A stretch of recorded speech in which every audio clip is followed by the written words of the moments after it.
champion mindset is of someone that is resilient, Gotcha. doesn't take no Good. for an answer, and is not afraid to fail. When you're not afraid to fail, you act as if that you're not going to. Introduce the 2024 Miss California Wellness. That's me, guys! And that's what a champion does. The champion gets up, even if they're down, and doesn't stop.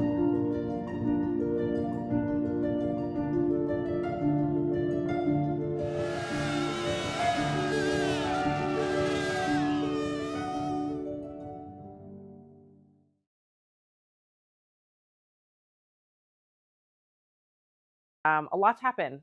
So since the last film, I won the California State Championships Wellness title, so the Miss California title.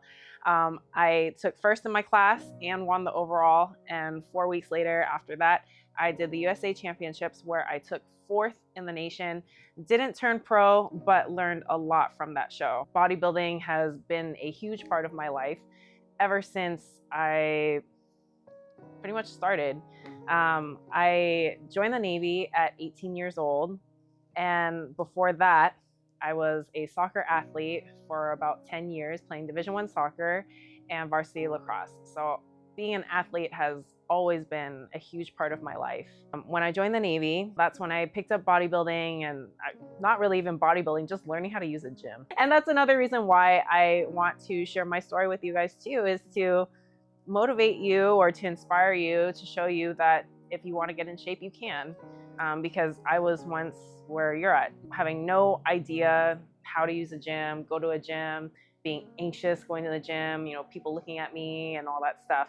So really, I want to show you guys that you can do it too. Been a bodybuilder for about, 8 years now. I started off in bikini.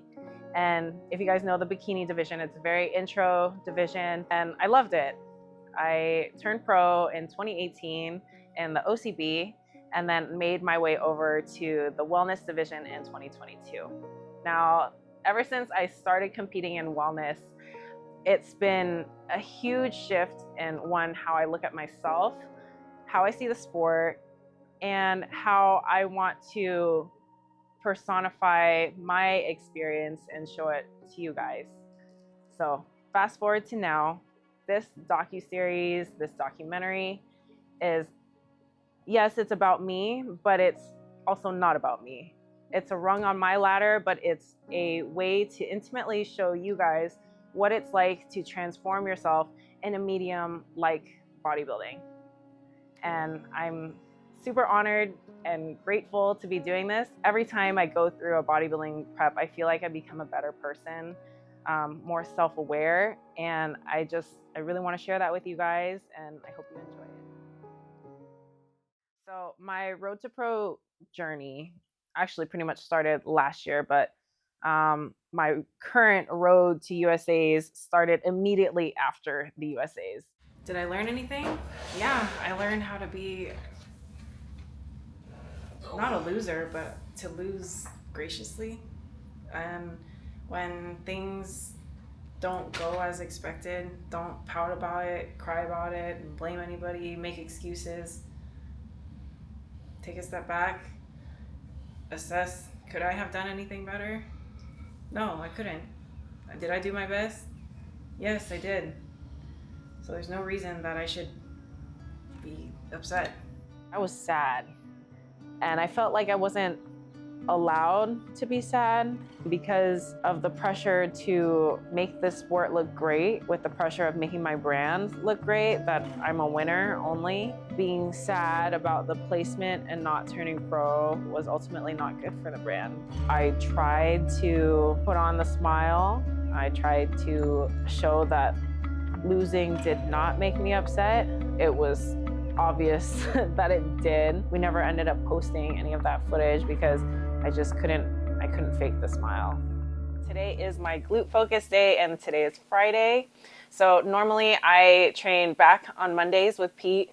Tuesday is my rest day. Wednesday I have a heavy glute and hamstring focus day. Thursday is shoulders, and Friday today is my glute focus day. Right now, my priority is to build my legs. We have about 22 weeks until the USA Championships in Las Vegas this year, and that's my next show. Saturday is my rest day, and then Sunday is also a leg day, but quad focused. So technically right now I have 3 leg days, but we are seeing a lot of changes in my physique with the training program that I'm on right now. So I'm really excited to take you guys through my workout and just show you what I do on Fridays.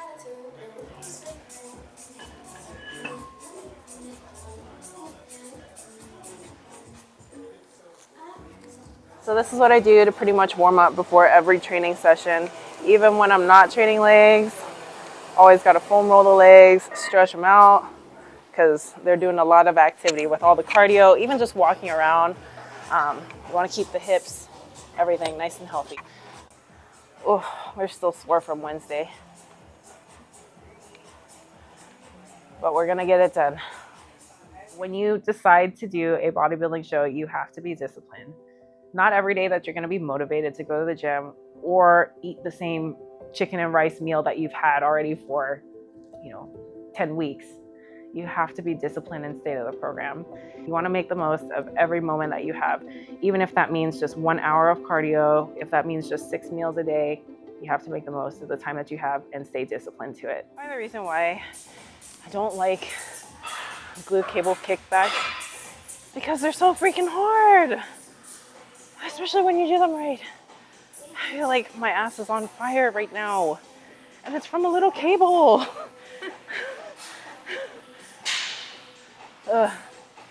Anyway, if that's what it takes to make my glutes grow, this is what we're gonna do.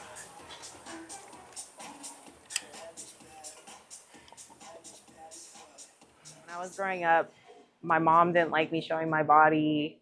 My family was like, why are you doing that? You love to eat. Why would you ever want to restrict yourself? And it was because I wanted to do something that was hard. And like something like that just really inspired me. When I really just decided to go with my gut and my heart, it came out to be the most beautiful thing ever. And yes, there were a lot of tears. Yes, there was a lot of hurt. Even though like there was a lot of pain, a lot of beauty came from it.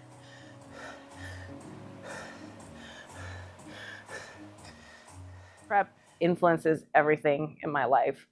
In the past, when I was newer to bodybuilding, I didn't have very good boundaries.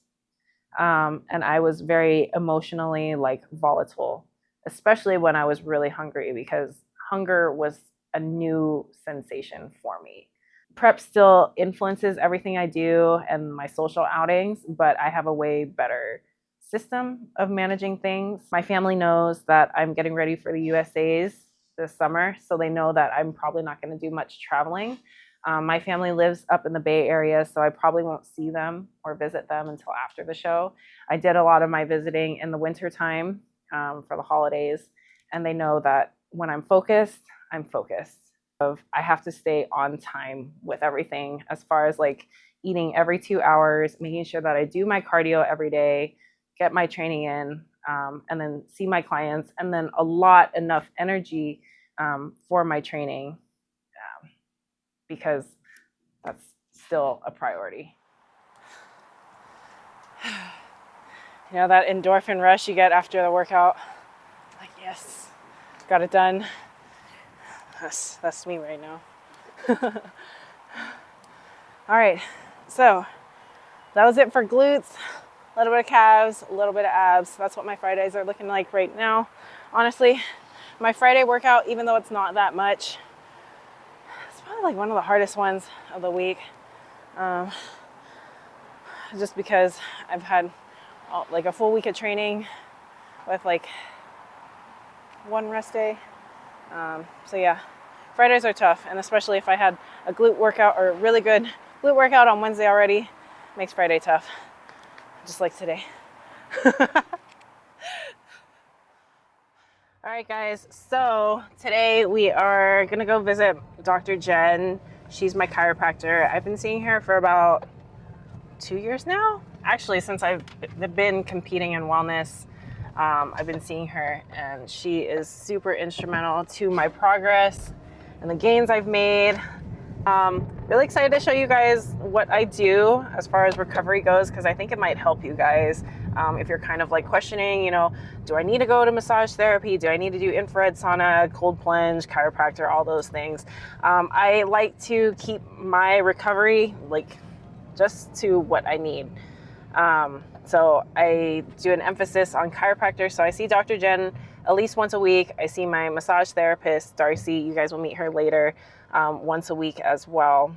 And that usually keeps me in tune for all of my training during the week.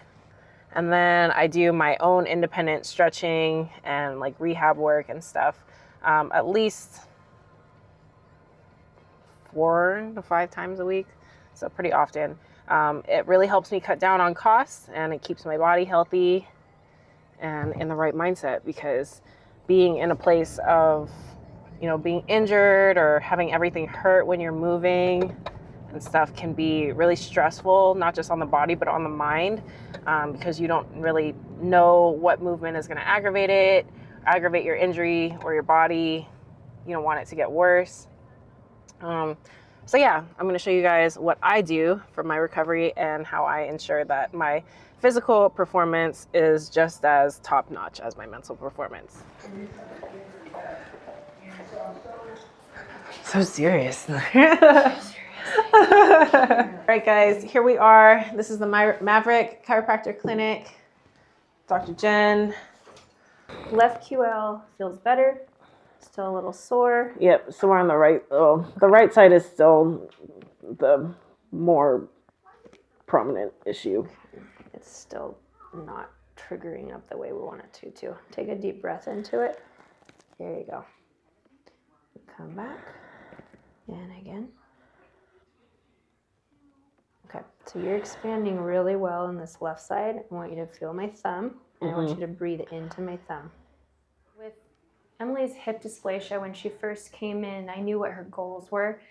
Hip dysplasia is essentially where the pelvis side of the hip, the joint is actually more open. So her femur doesn't have a lock-in process where most of ours does. She has a slide in there. And there are varying degrees of how severe this is. With her, we worked really early on her loading structures. So depending on where her load was at, that femur would slide and it would create low back pain, hip tightness, pelvic tightness. And that's why it's really important that she listens to her body, because her pelvic tightness and her hip tightness is more so her body in survival mode. So we have done everything from widening her stance in certain lifts to turning her feet out to create a more pyramid structure so her femurs jam up into the sockets. We've increased her loads more slowly so her body can adapt in strength and capacity. We work in capacity. We have done a lot of low core activity and pelvic floor activity to support the femurs inside of the pelvis. And I don't necessarily think it's a disadvantage with the hip dysplasia, but I do think that it takes specialty around growing her quad size, growing her glute size to make sure that those muscles are also balanced by the stability in the joint, because the muscles are essentially providing the stability that most of us have via that joint, the way the joint is built. She just doesn't have that. So those muscles have to be way more robust. Those tendons connecting to the bone have to have more robust activity and be able to tolerate that capacity. Having body workers while you're going through a sport like this, Emily and I have talked about the fact that being a woman in this sport is challenging a social norm, because these women are muscular and then they're getting judged on their bodies. And so it's a really interesting dichotomy, because their bodies need to be super, super healthy to do this. Like, these are not sick women walking across the stage. So having a body worker or a series of body workers or a team of body workers in here that know the sport, the stresses and requirements of the sport, the psychological stress that it puts on you, the cultural stress, and also what to do with the body as the show gets closer. And a lot of it has to do around being able to function, not only lifting super heavy weight, but how to mitigate the stresses from posing, and then also how to balance her out mentally, because she wants to train 7 days a week because we think that's productive. I also have to work with her on her recovery techniques, how to breathe, how to relax, how to let the pelvic floor go. We're talking about rehab processes inside of her lifts. So she's doing heavy lifting, her squats, her leg presses, her quad extensions, so on and so forth.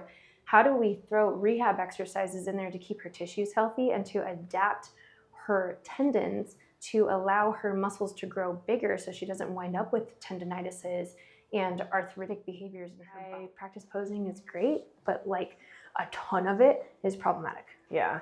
Yeah. And so we talked about that. We're like, go into your pose and then get yourself into some flexion. Okay. And then go back and pose and get yourself into some flexion and just equalize that work that's being done. Got it. That's really what it is. Okay. Just gymnastics, right? Gymnastics, back bend, and we're like, oh, and then back bend, back. We just have to continue to equalize the ratio of the times that we get into that extended position. Makes sense. Yeah. Sound good? Yes. All right. Thank you. You're welcome.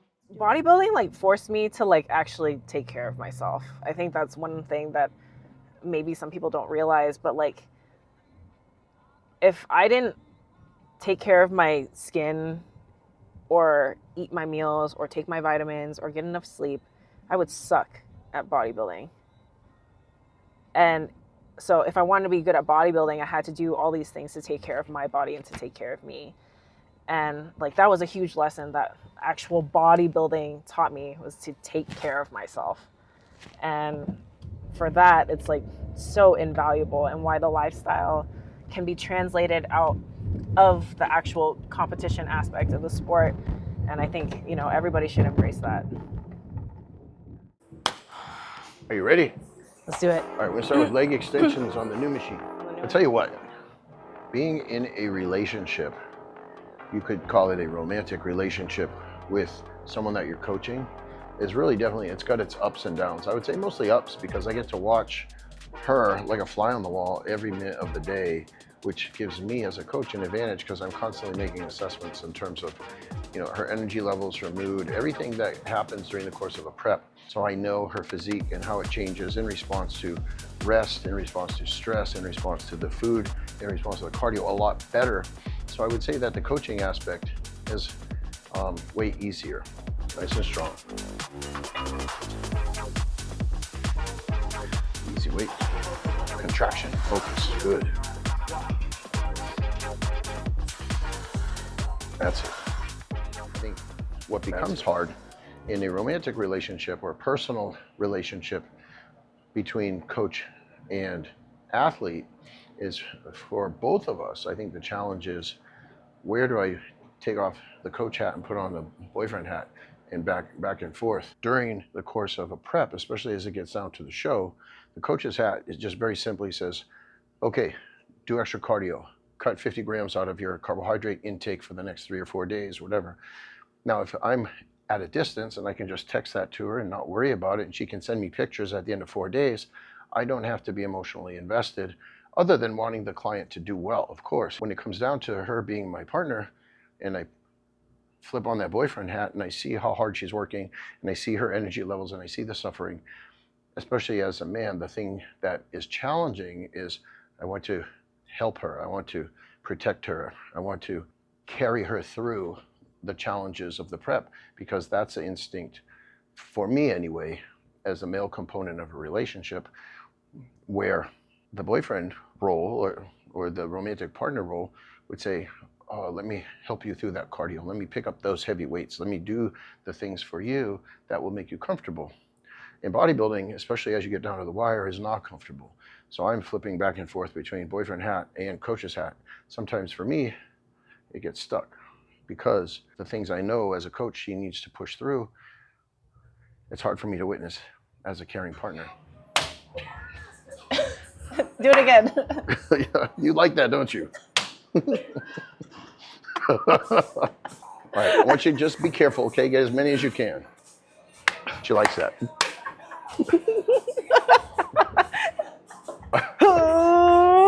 There we go. Okay. Be careful, okay? Be strong, be careful.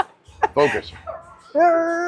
It's just a funny fight, but it's really... No, because it is funny. Like if you're not... Huh? What were we fighting about, though? We weren't fighting over peanut butter. No, we weren't. We were fighting about something. We were fighting about something. We fight a lot, actually. We were fighting about something, and she made me upset, and she said, you know, because when we first started this journey, she had a comfortable relationship with food, or unhealthy, but comfortable, but I had a heavy like dependence on, you know, binging for emotional support. One night we got into a pretty heated discussion, and like I forget what we were fighting about exactly, but in the middle of it, I pull out a loaf of bread and I pull out the peanut butter from. No, it was you that did it. Yeah, because here's what happened. Okay, never mind. She said, I'm so mad at you. I'm so upset with you. And we have been working hard. This was probably, I think it was before the Cal. And it was, we've done shows together. Yeah. She's won an overall. She won a class in wellness. Her physique was looking really good. She's right on point. She had been exactly on her diet for many, many weeks. She was tired. And we're probably 4 or 5 weeks out from the California last year. We got into some fight about something, I can't remember. And she said, I'm so mad at you, I'm going to binge. Yeah. Fuck it, basically. Yeah. I'm going to go and cheat on my diet. Because I knew that would hurt him. In the past, I would say, no, don't do that. You're not going to do that. That's going to be bad. We've worked so hard together. This is going to be destructive. And supportive boyfriend that I would be, and coach, I'm going like this here, both hats. I said, you don't need to binge. Come here, let me give you a hug, whatever. But we were so heated in our pre-contest dieting interaction. So instead of saying, no, don't do that, he goes to the cupboard, pulls the peanut butter, pulls the bread, goes to the freezer, pulls out a Reese's peanut butter cup and says, here, eat it. I said, you want to ruin the prep? Fuck it, ruin the prep. Then I open the peanut butter jar and I look at him and I'm like, no. Yeah.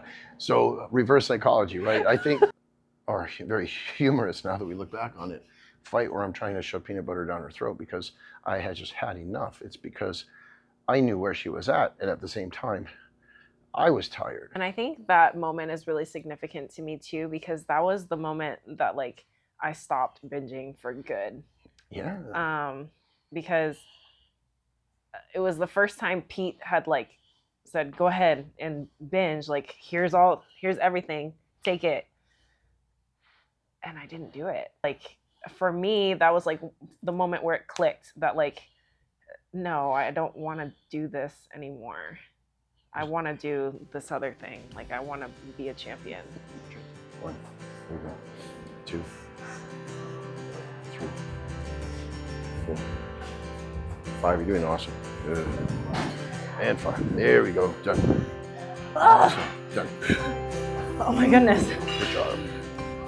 Excellent job. Oh wow. Woo. Can't move. There's a bump. Nice. Good. Excellent job. Good. That's good. How you feel? Good. Awesome. Good. Good. Done.